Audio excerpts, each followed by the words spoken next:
A GPU is one of the most important parts of any gaming PC. Without a proper graphics card, modern gaming simply doesn't exist.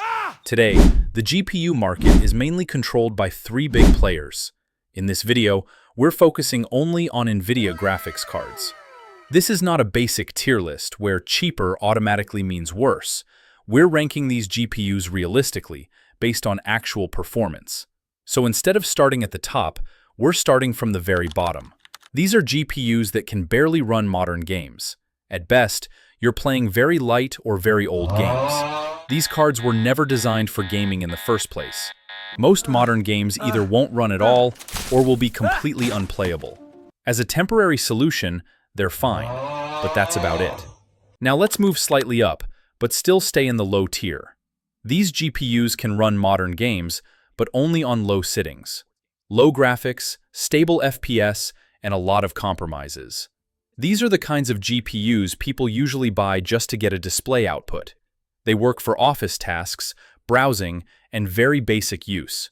But for gaming, they are extremely limited. Now let's talk about the legendary budget GPUs. These cards can actually run modern games, if you manage expectations.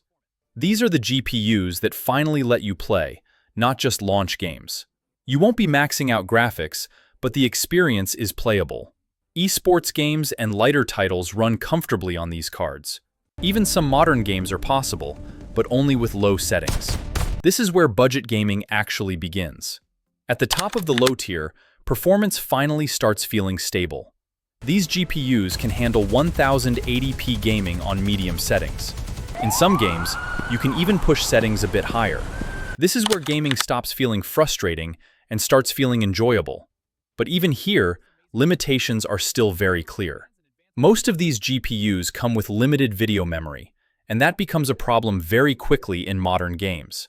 High-resolution textures and detailed worlds demand more memory. When VRAM runs out, performance drops and stutters appear. This is the ceiling of the low tier.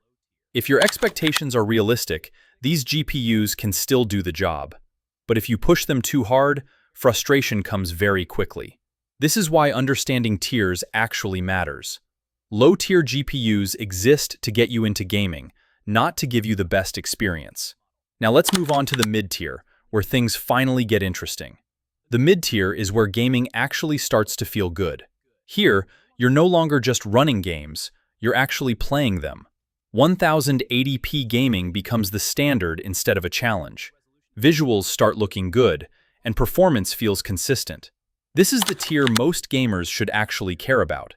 This is where GPUs like the RTX 3050 start to make more sense. It's not a powerhouse, but it's no longer struggling either. You can play modern games comfortably, as long as expectations are realistic.